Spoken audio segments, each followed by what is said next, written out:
오늘은 바른 선택이 위대함을 낳는다. 바른 선택이 위대함을 낳는다 라는 제목으로 함께 말씀 나누도록 하겠습니다. 사람들은 계산적이다 라는 말을 굉장히 모욕적으로 받아들이면서도 정작 이것저것 잘 따지고 자신의 이득을 잘 챙기는 사람을 부러워하곤 합니다. 특히 자신이 손해를 보거나 누군가에게 속아서 호구 취급을 당했다는 느낌이 들고 나만 내 이득을 놓친 것 같다는 생각이 들 때 우리의 마음이 정말 괴로워집니다. 지금의 손해 때문에 과거에 있었던 후회되는 일들이 생각나기도 하고 내게 손해를 끼친 사람들에게 분노가 일어나기도 합니다. 또한 누군가에게 원망을 돌리고 싶은 마음도 생길 때가 있습니다. 나는 왜 이렇게 생판이 부족하고 제 계산을 잘 못하는 사람인가 하는 자책감이 찾아오기도 합니다. 그러다 보니 치밀하게 계산하고 따지며 이득을 놓치지 않는 사람들을 부러워하게 된다는 것입니다. 그러면서 어떻게 하면 나도 계산을 잘하고 손해보지 않는 사람이 될 수 있을까를 고민해 봅니다. 그렇다면 계산적이고 치밀한 삶을 살며 이득을 잘 챙기는 사람들의 특징은 무엇입니까? 이득을 얻기 위해서 뭔가 좀 열정적인 것처럼 보이기도 하고 시간까지도 좀 잘 아껴 쓰는 것 같습니다.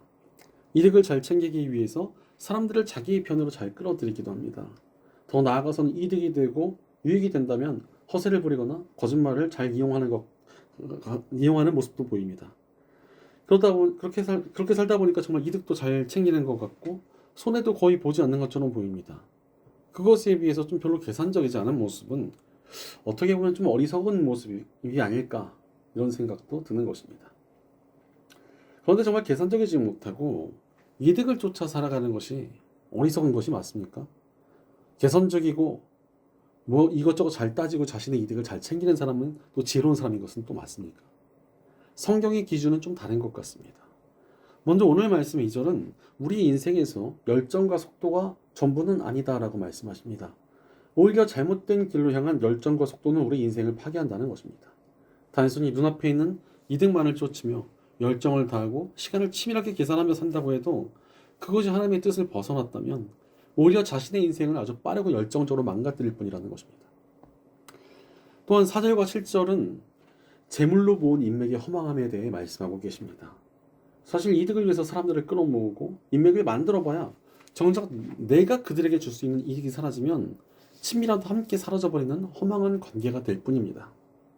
치밀하게 계산을 따져가면서 인맥을 긁어모아도 언제든 헛수고가 될 수 있다는 것입니다. 게다가 1절 말씀은 거짓말을 하며 미련하게 사는 사람보다는 가난해도 흠없이 사는 사람이 낫다라고 말씀하십니다.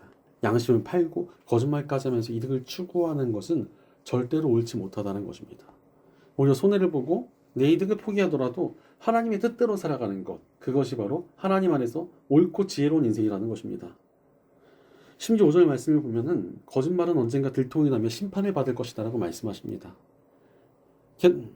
거짓말을 하면서 좀 악한 짓을 하고 또 여러 이득을 하면서 사람들을 재고 여러 가지 방법을 쓰면서 자신의 이익을 챙기는 사람들이 언젠가 심판받는 그 자리에 처할 수 있다는 것입니다. 또한 계산하고 머리를 굴리며 이득을 쫓던 이들이 실패하고 큰 어려움을 겪게 되면 어떤 반응을 보이는 줄 아십니까? 3절 말씀에 사람은 미련해서 스스로 길을 잘못 들고도 마음속으로 주님을 원망한다라고 이야기하신 것처럼 하나님을 원망합니다. 자신의 머리를 굴려가며 계산하고 이득을 쫓는 이들은 사실 진정으로 하나님을 신뢰하고 인정하는 사람들이 아니었기 때문입니다. 그들은 자신의 계산으로 충분히 이득을 얻을 수 있고 무엇이든 해낼 수 있다고 여깁니다. 그러니 말로는 신앙이 있다고 하면서도 하나님을 충분히 신뢰하지 못하고 있는 것입니다. 그렇게 하나님과의 관계가 온전치 못한 상태다 보니까 일이 틀어지면은 너무나 쉽게 하나님을 원망하는 것입니다. 자신의 스트레스나 분노를 너무나 가볍게 하나님께 던져버리는 것입니다. 그러나 성경에서 하나님을 원망하는 이스라엘 백성들은 항상 크나큰 징계를 받곤 했습니다. 사실 원망한다는 것은 하나님과 온전한 관계에 있지 않다는 뜻이기 때문에 그렇습니다. 실제로 이스라엘 백성들 중에 많은 숫자가 이 맘몬이라는 재물의 우상을 섬기다가 심판을 받곤 했습니다. 바로 세상의 이득과 재물을 쫓다가 심판과 징계의 길에 이르게 된 것입니다. 그럼에도 그들은 반성과 회개 대신 하나님을 원망하고 더 큰 수렁에 빠지곤 했습니다. 바로 계산하고 이득을 쫓는 이들은 하나님과 온전치 못한 관계에 있다는 것입니다. 또 그로 인해 그의 인생과 신앙이 언제든 쉽게 무너질 수 있는 모래성과 같은 상태라고 할 수 있습니다. 그러나 하나님을 진정으로 신뢰하고 인정하는 사람들은 어떻습니까? 우리에게 감히 하나님을 원망할 자격이 없음을 알고 있습니다. 내게 주신 모든 것이 은혜의 선물이다라는 것을 인정하고 있기 때문에 그렇습니다. 또한 원망이라는 것이 불필요한 일이다라는 것도 알고 있습니다. 하나님께서는 선하시기에 지금의 이 어려움과 고난이 미래의 간증으로 변화될 것이라는 것을 믿고 있기 때문입니다. 무엇보다도 하나님을 진정으로 신뢰하고 인정하는 사람은 이득에 휘둘리지 않습니다. 세상의 이득보다 하나님을 따르는 것이 훨씬 더 지혜롭고 바른 길이며 궁극적으로 우리 삶을 하나님의 위대한 역사에 동참시키는 일이라는 것을 알고 있기 때문입니다. 그러니 우리는 바른 길을 택해야 합니다. 물론 우리가 가진 죄성은 바른 길보다는 이득을 더 쫓게 만들 것입니다. 나도 모르게 따지고 계산하며 조급해지고 이득에 몰두하며 사람을 이용하려 들고 거짓말까지 해서 세상에 유익을 얻게 하려는 것이 죄인의 본성이기 때문입니다. 그렇다면 우리가 어찌 바른 길을 택할 수 있겠습니까? 바로 예수님을 따라 바른 길을 택해야 합니다. 예수님께서 걸어가신 길은 어떤 길이었습니까? 예수님께서는 세상의 유익이나 이득을 쫓지 않으셨습니다. 그분이 이 땅에 오신 이유는 오히려 주시기 위함이었습니다. 오늘 말씀 6절에 너그럽게 주는 사람에게는 은혜 있기를 원하는 사람이 많고 선물을 잘 주는 사람에게는 모두가 친구이다 라고 말씀하고 계십니다. 다른 이들에게 은혜를 베풀고 내가 가진 것을 주는 삶, 아예 자신이 선물이 되어주는 그런 삶, 바로 우리 예수님의 삶이지 않습니까? 우리 예수님께서는 생명까지도 우리에게 선물로 주셨습니다. 사실 내가 이득을 움켜쥐고 있으려고 하면 절대로 그것을 포기할 수가 없습니다. 게다가 그것을 계속 쥐고 있으니 내 마음이 자유하지도 못합니다. 그러나 나의 이득을 내려놓고 오히려 주려 할 때 우리가 자유를 얻습니다. 예수님께서 만난 사람들 중에 부자 청년과 삭개오라는 이 두 사람은 전혀 다른 선택을 했습니다. 먼저 부자 청년은 높은 지위와 재산 그리고 바른 신앙에 대한 관심까지 가진 흔히 말하는 굉장히 괜찮은 사람이었습니다. 그러나 부자 청년은 예수님께서 그에게 너의 재산을 가난한 사람들에게 나누어 주고 나를 따르라 하신 명령을 듣고는 슬퍼하면서 예수님의 곁을 떠나버립니다. 그 이후로 그가 어떻게 됐는지 알 수는 없습니다. 아무도 모릅니다. 오히려 예수님께서는 그의 떠나가는 모습을 보시고 낙타가 바늘구멍에 들어가는 것이 부자가 천국에 들어가는 것보다 쉽다라는 유명한 말씀을 남기십니다. 그 청년이 구원받지 못했음을 암시하는 말씀이지 않습니까? 반대로 삭개오는 어떠했습니까? 그는 백성들을 수탈하던 매국노였습니다. 그러나 예수님을 만난 감격에 자신의 소유의 절반을 가난한 이들에게 나눠주고 부당한 이득을 취한 것을 4배나 쳐서 갚겠다고 말합니다. 아마 그는 거의 전 재산을 나누어 줘야만 했을 것입니다. 그러자 예수님께서는 오늘 구원이 이 집에 이르렀다라고 선포하십니다. 삭개오가 구원받았음을 확증해 주신 것입니다. 게다가 전승에 따르면 삭개오는 가이사랴 교회의 지도자가 되었다고 전해지고 있습니다. 물론 전 재산을 다 나눠줘야 되고 사유재산이 나쁘다 이런 뜻이 아닙니다.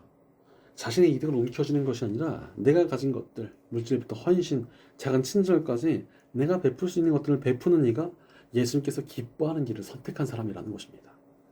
그렇게 베푸는 사람이 예수님의 길을 따르는 사람이며 하나님께서 이루어 가시는 위대한 구원사역에 동참할 수 있는 사람이라는 것입니다. 그러니 베푸는 삶을 살아가며 바른 길을 택해야 합니다. 그럼에도 우리는 베풀기보다는 나의 이득을 쫓으려 할 때가 굉장히 많습니다. 왜 그렇습니까? 우리는 자기 자신을 사랑하기 때문에 그렇습니다. 사람은 스스로를 가장 아끼고 사랑할 수밖에 없는 존재입니다. 정말 숭고한 사랑을 베푸는 사람들을 제외하고는 거의 대부분의 사람들이 자기 자신을 위해 선택하며 살아가고 있습니다. 그러다 보니 세상의 이득과 유익을 쫓는 것이 나를 위한 길이라 여기기에 그 길을 택하고 살아가는 것입니다. 실제로 지금의 시대가 어떻습니까? 사람들이 나를 위해 투자하고 나를 위해 사는 것이 정말 중요하다라고 외칩니다. 그래서 이득을 많이 얻어서 나를 위해 즐기고 비싼 명품도 사고 여행도 가고 맛있는 것도 먹으며 좋은 차도 사는 것이 정말 나 자신을 위한 삶이다라고 생각합니다. 물론 내가 나를 잘 챙기는 것은 정말 중요합니다. 그런데 세상의 이득만을 쫓는 삶이 정말 나를 위한 것이 맞습니까? 그렇지 않습니다. 최근에 어떤 영상을 보니까 미국의 어떤 식당에서 초콜릿 케이크에 초코크림을 더 바른 후에 그것을 아이스크림과 함께 갈아서 초콜릿 케이크 쉐이크라는 것을 만드는 것을 보았습니다. 정말 어마어마하게 달고 그만큼 칼로리도 어마어마하게 높다고 합니다. 단 것을 정말 좋아하는 사람은 그런 음식을 먹을 때 정말 큰 행복감을 느낄 것입니다. 그런데 그게 정말 그 사람에게 좋은 것이 맞습니까? 그런 엄청난 칼로리와 당분을 지닌 음식을 계속 나를 위한 것이다 이러면서 하루 3끼씩 먹고 있으면 고혈압과 당뇨를 절대 피할 수 없을 것입니다. 비슷한 예로 24절 말씀에 나오는 게으른 사람은 밥그릇에 손을 대고서도 입에 떠넣기를 귀찮아한다라는 말씀이 나옵니다. 밥그릇을 앞에 두고도 게으른 사람은 나는 이거 먹는 게 귀찮고 나는 지금 이렇게 가만히 있는 게 좋아. 이게 나를 위한 거야 라고 하면서 귀찮다고 밥을 안 먹는다는 겁니다. 그러나 그 선택은 어떻게 됩니까? 음식을 쉽게 만들고 또 아예 음식을 치워버리면 음식을 먹지도 못하는 결과를 낳습니다. 우리를 위한 선택이라지만 결국은 우리를 파괴하는 선택이 굉장히 많다는 것입니다. 특히 세상의 이득을 쫓는 선택들이 그러합니다. 세상의 이득을 쫓는 것이 잠시 잠깐 좋아 보일 수 있습니다. 하지만 결국 사라질 것들에 불과합니다.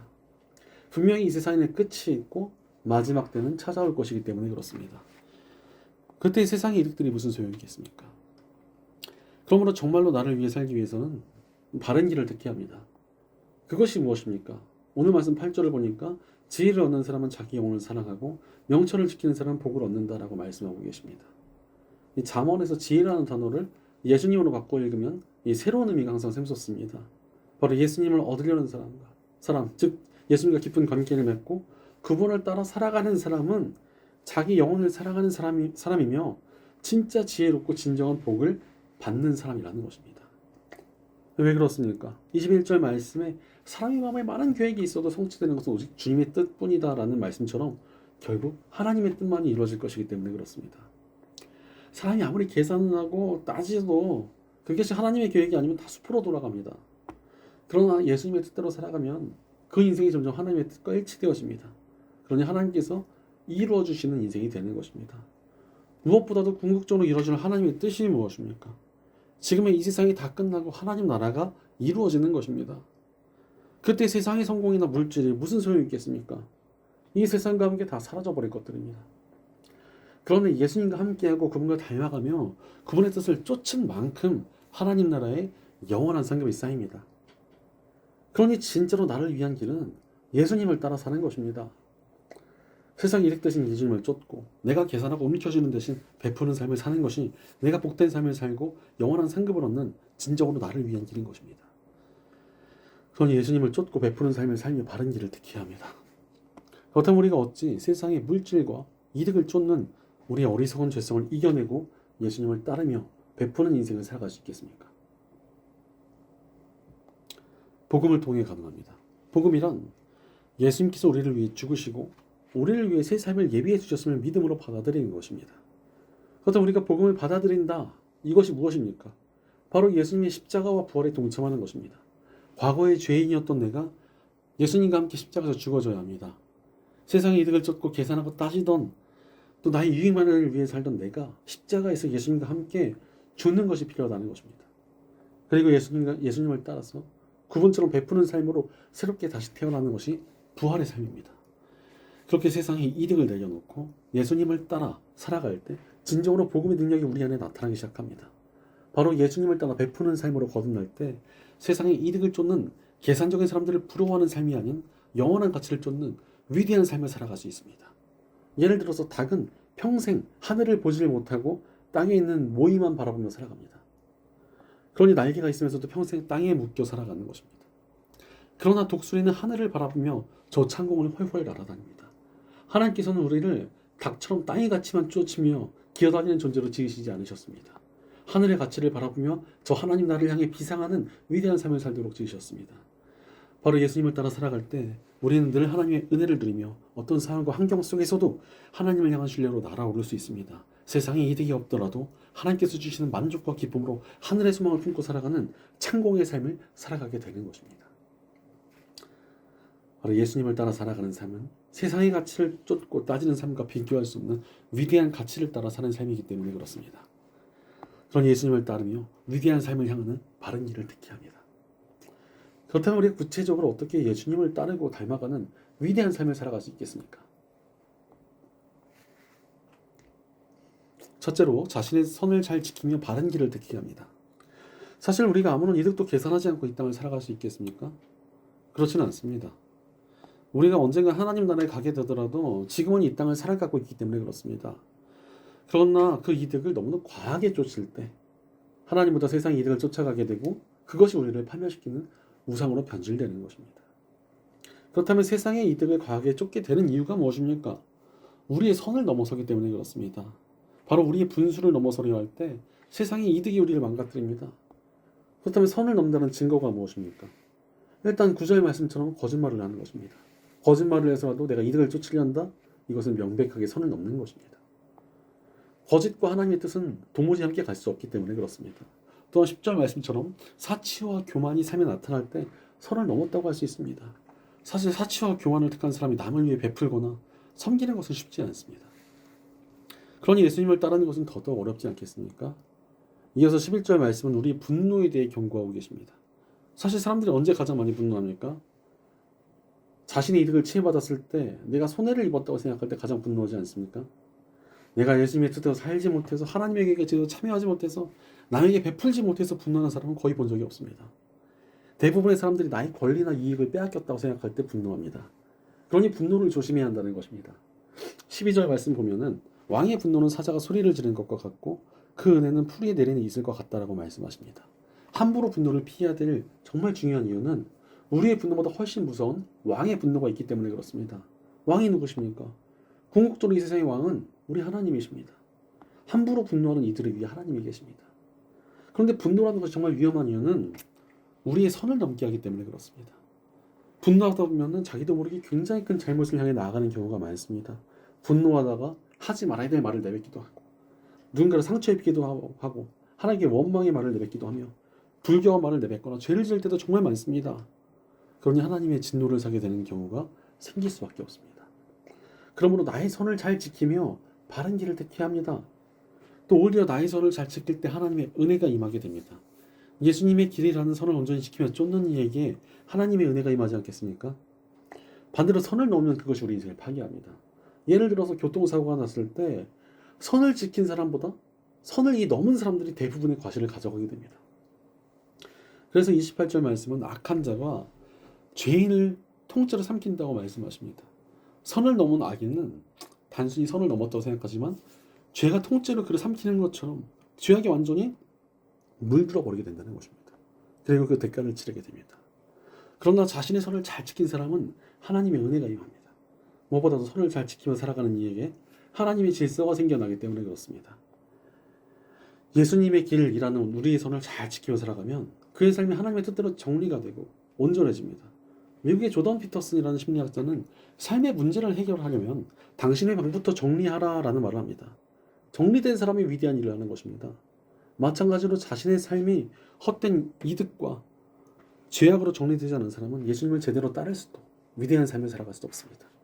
그러나 선을 지키며 예수님 안에서 정리된 사람은 하나님의 손길로 위대하게 쓰임받게 됩니다. 그러므로 선을 지키며 바른 길을 택해야 합니다. 바로 나의 선을 지킴으로 예수님 안에서 삶을 정돈하며 위대하게 쓰임받는 저 여러분 되시기를 간절히 축원합니다.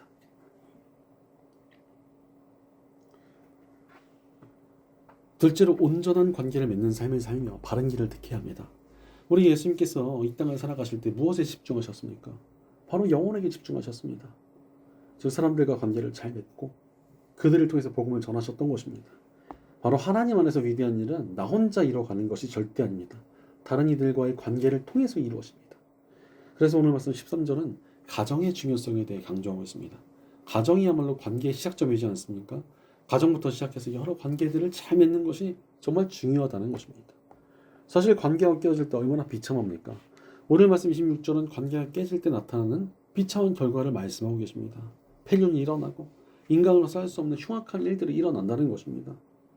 그런데 이득을 쫓으며 계산하는 이들을 통해서 이러한 일들이 일어나지 않습니까? 더 이득을 얻으려고 다른 이들의 아픔을 보지는 못하고 정말 악한 짓을 하며 인륜을 저버리면서까지 자신의 이익을 챙기려 합니다. 그러나 언젠가 공평하신 하나님께서 그들에게 대가를 치르게 하실 것입니다. 그렇다면 우리가 관계를 잘 맺으며 살아가기 위해서는 어찌 해야 되겠습니까? 오늘 말씀은 정말 여러 가지 이야기들을 모아놓은 말씀인데 이것은 정리하자면 한 3가지 정도의 요령이 있는 것 같습니다. 먼저 14절 말씀에 슬기로운 아내를 주님께서 주신다고 하신 것처럼 좋은 관계는 하나님의 손에 달려 있습니다. 하나님께서 이 관계 가운데 은혜 주시기를 구하며 맡겨드리는 것이 필요합니다. 누군가와 관계를 잘 맺고 싶습니까? 기도해야 됩니다. 그 관계를 위해서. 하나님 이 관계에 은혜를 주세요. 이렇게 기도할 때 우리의 관계가 온전해집니다. 다음으로 17절 말씀에 가난한 자를 돕는 것은 주님께 꾸어드리는 것이다 라는 말씀처럼 연약한 이들을 섬기고 베풀 때 좋은 관계가 생깁니다. 연약한 이들을 오히려 내가 더욱더 도와주고 그리고 친절을 베풀고 배려할 때 그 관계가 굉장히 풍성해진다는 것입니다. 마지막으로는 18절 말씀에 자녀에 대한 훈계를 말씀하신 것처럼 함께 바른 길을 가는 관계를 맺어야 된다는 것입니다. 또한 15절과 16절 말씀은 자녀를 향한 가르침을 담고 있는 말씀입니다. 성실하며 말씀을 붙들어야 된다고 가르쳐야 된다는 것입니다. 즉 바른 관계를 맺는 굉장한 핵심은 그를 바른 길로 인도하는 것에 있습니다. 바른 관계를 맺겠다고 무조건 모든 요구를 수용해 주는 것이 바른 관계를 맺는 길이 절대 아니라 바른 길로 인도하기 위한 관계를 맺는 것이 오히려 관계를 바로 세워준다는 것입니다. 예를 들어서 어떤 악독한 이단은 전도를 하기 위해서 이 전도 대상자들에게 성적인 접근을 하기도 한다고 합니다. 문제는 이 교회 다니는 청년들 중에서도 여자친구를 좀 전도하기 위해서 그렇게 성적으로 접근해도 될까요? 이렇게 묻는 이들이 종종 있습니다. 절대로 안 되죠. 그것은 오히려 복음을 왜곡하는 행위입니다. 관계라는 것은 하나님 안에서 올바른 선을 벗어나지 않아야만 바로 세워질 수 있습니다. 즉 하나님께 은혜를 구하며 연약한 이들을 섬기고 베풀며 함께 바른 길로 향하도록 바른 관계를 세우는 바른 관계를 택해야 합니다. 사실 이렇게 살아가는 사람은 세상의 이득에 휘둘리지 않습니다. 오히려 관계 속에서 점점 위대해집니다. 하나님의 은혜를 구하고 섬기고 베풀며 바르게 살아가는데 얼마나 위대해지겠습니까? 그렇게 위대한 관계의 사람이 될 때 우리가 위대하게 쓰임받게 될 것입니다. 그런 위대한 관계의 사람이 되기 위해 바른 길을 택해야 합니다. 영혼들과 바른 관계를 맺기 위한 중심을 가지고 은혜를 구하며 연약한 이들을 보살피고 바른 길로 향하며 위대한 관계의 사람이 되는 저와 여러분 되시기를 축원합니다.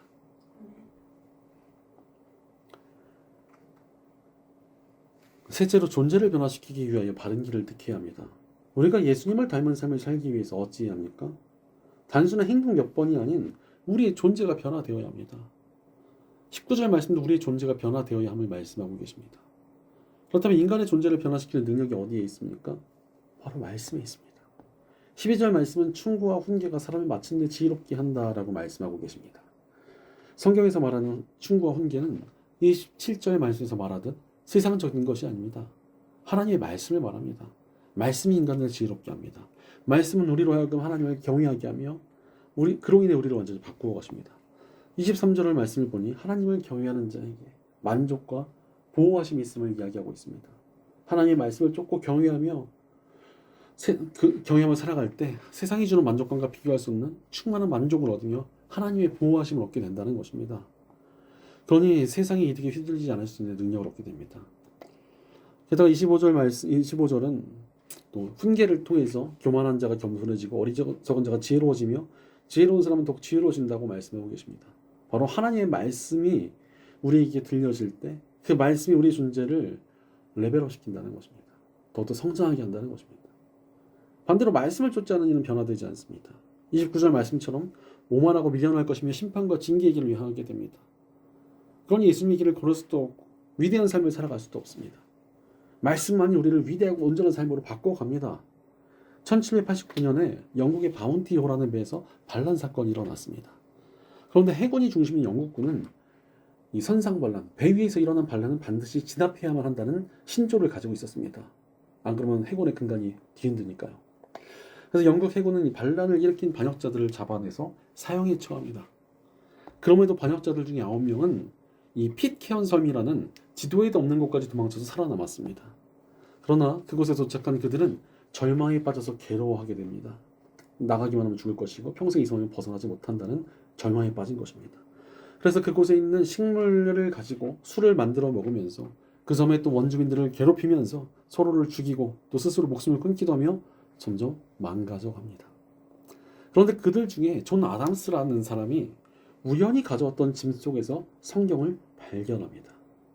그리고 말씀을 읽다가 변화되고 원주민들에게도 말씀을 가르치기 시작합니다.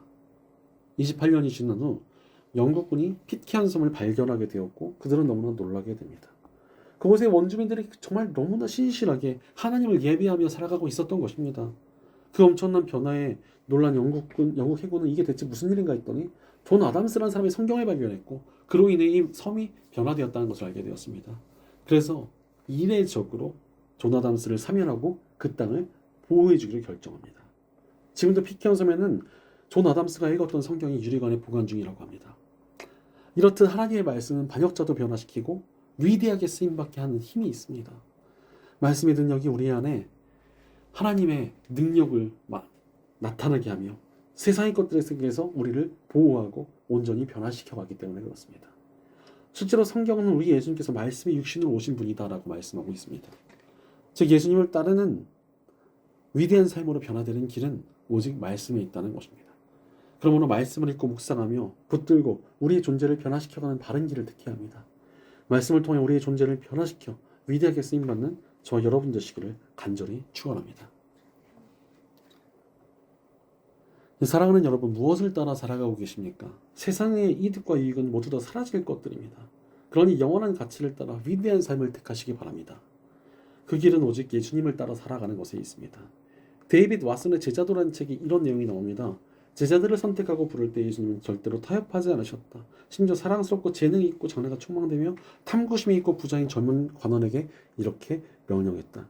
네가 온전하고 잘 찌는데 가서 내 소유를 팔아 가난한 자들을 주라. 그리하면 하늘에서 보화가 내게 있으리라. 재물이 많은 청년은 그 말씀을 듣고 근심하며 갔다. 그는 재물을 섬기고 있었던 것이다. 그래서 예수님은 그를 제자로 맞을 수 없었다. 사실 이 부자 청년과 참 닮은 똑똑하고 능력 있는 사람이 성경에 한 명 더 등장합니다. 위대하게 쓰임받았던 사도 바울이지 않습니까? 그러나 부자 청년은 이득을 쫓는 삶을 버리지 못해서 예수님을 따르며 쓰임받을 위대한 기회를 잃어버렸습니다. 만약 그가 예수님을 따랐다면 정말 12사도나 바울같이 놀랍도록 위대하게 쓰임받았지 누가 합니까? 우리도 마찬가지입니다. 이득을 내려놓고 예수님을 쫓을 때 우리에게 위대한 가능성이 시작됩니다. 그런 이득과 계산이 아닌 예수님을 쫓는 바른 길을 택해야 합니다. 바로 우리의 선을 지키며 관계를 바로 세우고 말씀을 쫓아 바르고 위대한 길을 택하시기 바랍니다. 그때 내 가족이 변화되고 나의 관계들이 새로워지며 교회가 회복되고 이 나라가 온전케 되며 온 세상에 하나님 나라를 세우는 일에 우리가 쓰임받게 될 것입니다. 이 땅에서 하나님께서 주시는 만족과 보호하심과 또한 영원한 하늘의 상급이 주어질 것입니다.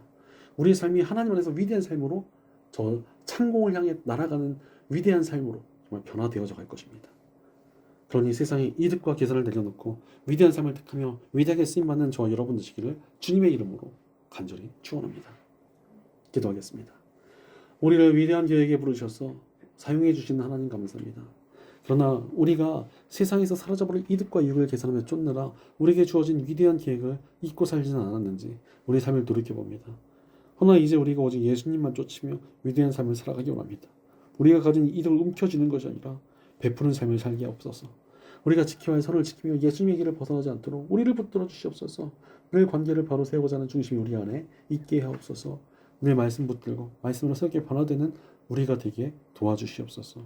우리의 공동체를 축복합니다. 우리가 서로 베풀고 섬기며 더 예수님을 닮아가며 함께 위대하게 쓰임받도록 우리를 축복하여 주시옵소서. 언제나 우리를 가장 복된 길로 인도하여 주시는 우리 주 예수님의 이름으로 기도드립니다. 아멘.